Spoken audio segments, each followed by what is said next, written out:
کتنا نمک حرام ہے انسان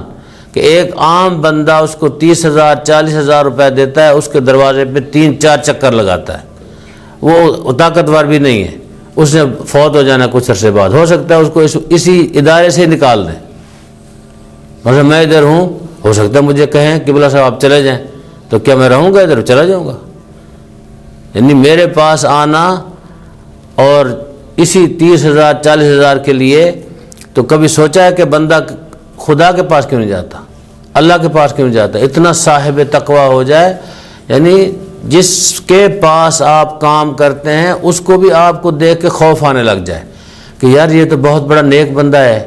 اس کو میں کیوں بلاؤں اپنے دروازے پہ؟ یہ آتا ہے تو میں شرمندہ ہوتا ہوں،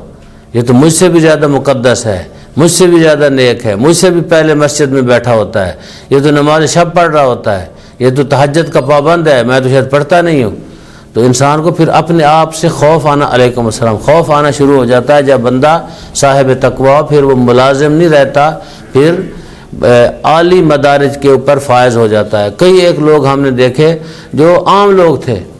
کام کرتے تھے، مولانا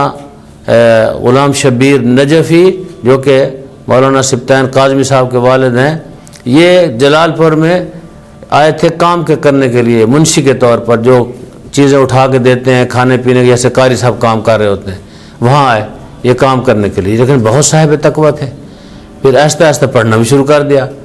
انہوں نے وقت ضائع نہیں کیا، جو فالتو وقت تھا صبح صبح پڑھتے تھے قبلہ صاحب کے پاس جا کے کہ اب میرا کام کا تو وقت نہیں ہے، قبلہ میں درس پڑھنا چاہتا ہوں۔ اس کے بعد کیا نجف میں چلے گئے، پھر آئے،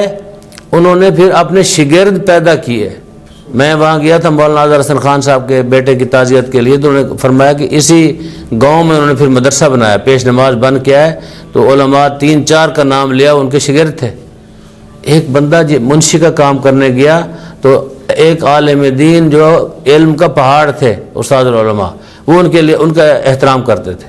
کیونکہ وہ صاحب تقویٰ تھے، کہتے تھے کہ غلام شبیر صاحب تقویٰ انسان ہے۔ تو لہٰذا انسان کو ایسا بننا چاہیے کہ خود جہاں جس جگہ پہ، یہاں ضروری نہیں جامعہ میں، کسی آفس میں دفتر میں کام کرتے ہیں، افیسر جو ہیں آپ کے افسر، اس کو آپ سے خوف ہے، اس لیے کہ یہ تو بہت نیک ہے، میں تو نیک نہیں ہوں، میں تو ایسا بندہ نہیں ہوں کہ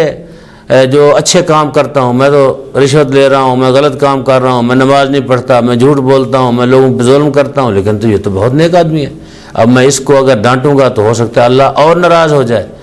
تو وہ آپ کا ادب احترام کرنے لگ جائے گا۔ تو کیوں نہ اس کے پاس جائیں جو کسی کو بتاتا ہی نہیں ہے۔ انسان تو لوگوں کو بتاتا ہے نا کہ جی کوثر میرے پاس 4 چکر لگا گیا ہے، گیلانی صاحب کہیں گے میں نے پھر بھی تنخواہ نہیں دی۔ اللہ نے نہیں کہنا، آپ 10 چکر بھی لگائیں اللہ خوش ہوتا ہے، اللہ کہتا ہے میرا بندہ آ میرے پاس، میں تیری انتظار کر رہا تھا، میں چاہتا تھا میری بارگاہ میں آ کے مجھے جھک، لیکن تو میری بارگاہ میں کبھی نہیں آیا۔ تو انسان کو نمک شناس ہونا چاہیے۔ ہم سارے کے سارے اللہ کے دسترخوان سے رزق کھاتے ہیں اہل بیت علیہ السلام کے وسیلے سے۔ اس وقت اہل بیت کے افراد میں سے امام زمانہ اجل اللہ فرجہ شریف